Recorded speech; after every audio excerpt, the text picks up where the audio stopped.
So the other day I made a video saying that seeing elements of hell brought me closer to God, and this is a comment that I got. Now I want to respond to this in a few ways, okay? So first I want to clarify what I meant by that. So, just seeing certain sins, seeing the way that people live their lives in a lot of ways, it didn't feel natural to me. I don't understand how somebody can do some of the evil that is in the world just naturally. Like you were just a baby, your mom raised you, she gave you cereal, and then you turn out like that. No, it seemed like there was a certain dark energy, a dark force at play, and at times I felt it. And honestly, that it kind of scared me a little bit, bro. I won't lie. So I started reading the Bible, just to kind of get away from it. I was like, yo, that's not the right way to go. I need to figure out some other way. So I started reading the Bible because, in my opinion, if there's a dark, there has to be a light. There has to be an opposite of, what one side is showing you. So I started reading the Bible. Now, second point I want to make is when a lot of people don't like Christianity, it's like a certain anger they have. Like you have to be angry to make a comment like this. You wrote a lot of words. Now, I understand why to an extent because it's always like rooted in some like experience somebody had with their religion. You have a horrible experience and it turns you away from it.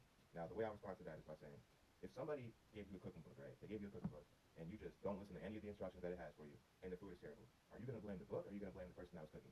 Now that's how I look at it. So when I started reading the Bible, I didn't read any sermons, I didn't go to church. Literally like 2 years ago I started on page one and I'm just reading. And now today I'm in Isaiah. I'm like a little bit over halfway through. And I could be interpreting some of the things wrong. You feel me? I'm not like a certified person, right? I'm just reading it, taking from it what I take from it. And the main thing that I got from the Bible, honestly, bro, is that people are fucking insane. People are crazy. They were crazy in the Bible. They were doing a lot of crazy stuff.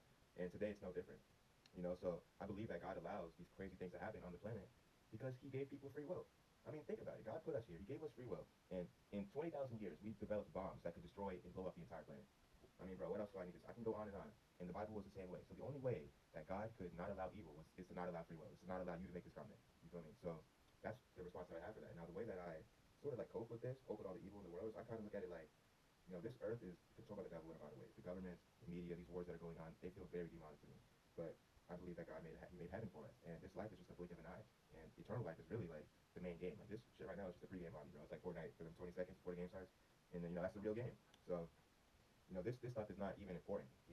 People are doing things. People feel like they're powerful, like they have power over other people. But at the end of the day, it's not important. So the way I respond to you is by saying, yes, if there's a dark, there has to be a light, and there's a lot of darkness out here. And I would say that if you're somebody that doesn't agree with Christianity, just read the Bible for yourself. Don't go listen to other people. You don't have to go to church. Just as a grown adult, just look at it, read it, try to understand what it's saying. Because the number one thing I see is people who hate on Christianity, they've never read the Bible before themselves. It's always somebody telling them about it. No, read it for yourself and let me know what you got to say.